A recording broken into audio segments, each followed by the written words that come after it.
kind of place where you'd be worried about having people stick guns into your face at noon on a Friday.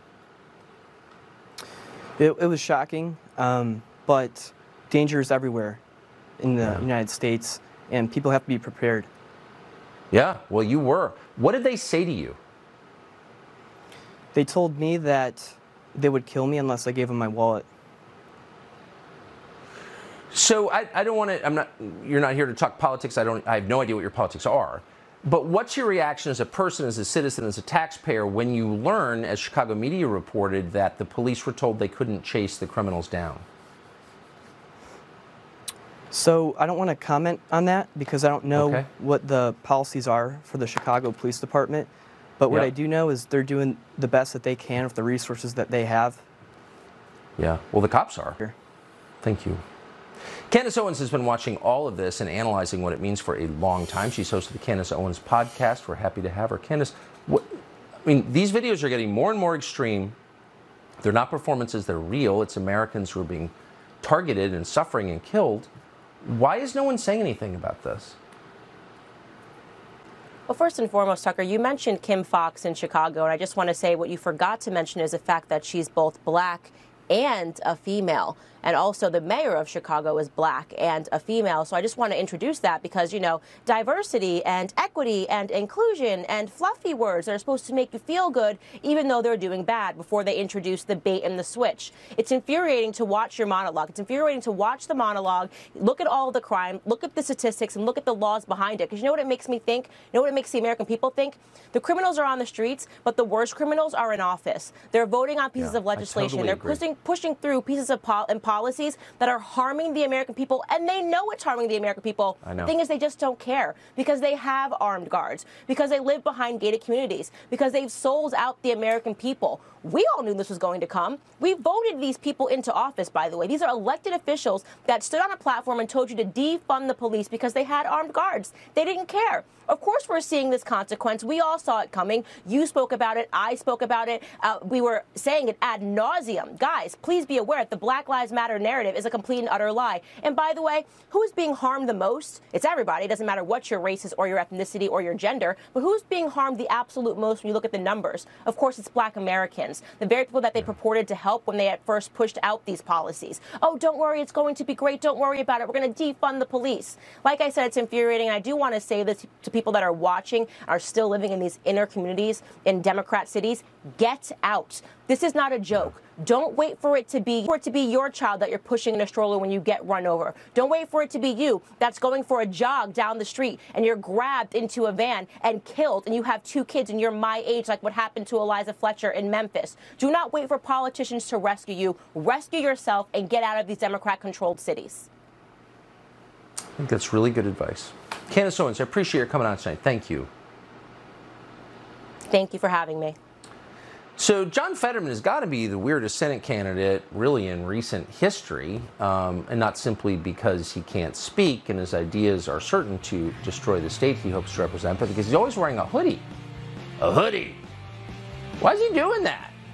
Well, it turns out we know why he's been doing that, because he's been hiding something that has now been revealed, and we'll reveal it to you next. We told you last night that the Biden administration has politicized law enforcement to the point where it feels Soviet, and we were not overstating it. The FBI has just raided the guy who sells pillows on this channel, not because the pillows were bad, but because they don't like who we voted for. Matt Finn is tracking the developments in that story tonight. Matt? Tucker, Mike Lindell, known as the Pillow Guy, reports on his live stream, Lindell TV, that FBI agents located him, questioned him, showed him their badges, and asked him questions about Colorado and Dominion voting machines, and then provided him with a warrant to seize his cell phone. And he says, we're FBI. I said, show me your badges. So they show one badge. I said, how about yours? Because I don't trust anybody. Like, there's bad people. Well, they do that, and they said, what do you want? And he says, we need to talk to you. So I pull over, and Mike Lindell said he initially told those agents he would not surrender his phone because he does not have a computer and runs all of his businesses off of that phone. Lindell published on his live stream what he claims was the warrant for that phone. We do not have Lindell's account confirmed right now, but we will be looking into it and keeping you updated. Tucker. FBI raiding the pillow guy. This has got to be peak insanity. If that's true, at some point, you know, this can't continue. Matt Finn, I appreciate it so much. Thank you. Well, last week we told you in some great detail about a man called John Fetterman who was running for the U.S. Senate from Pennsylvania. What we didn't mention at the time was Fetterman's running mate, because honestly we didn't know he had a running mate. But we learned the identity of this running mate yesterday when Fetterman, for the first time in memory, removed the filthy DNA-covered hoodie that, as it turns out, conceals quite a bit underneath. So beneath the foul-smelling hoodie was this protrusion. As you can see, it's not quite a goiter, but it's definitely bigger than a pimple. It's a lump. But what sort of lump? That's really the question. Does this lump have its own Instagram? Does it plan to run for statewide office in Pennsylvania? Don't laugh. A party that put Joe Biden in the White House is perfectly capable of building a whole campaign around any insentient lump of flesh. In fact, they're running John Fetterman, who can't even talk. So keep your eyes on this lump. It could very well run with Kamala Harris in 2024. Had the worst single day in over 2 years. The Dow dropped right through the floor. The latest numbers show inflation is not going away. Prices are going up. The economy is in very tough shape, and it's very obvious why. In fact, there's really no debate about it. Bad economic policy from the White House has wrecked the U.S. economy. What a nice crowd. Look at that crowd up there. Beautiful. Beautiful. In fact, I stand as the only president of the 21st century on whose watch Russia did not invade another country, and neither did anyone else. They knew. Under our administration, we had peace through strength. That's what it was.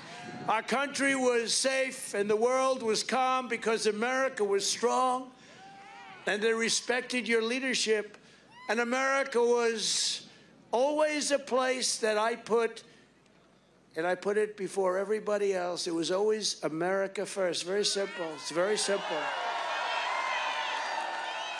It was all about America first. It was also about make America great again, but it was about America first, because that's how you make it great. We rebuilt the U.S. military with $2.5 trillion that was spent, the largest number ever spent. We had fighter jets that were 40 years old. We had old equipment, broken equipment.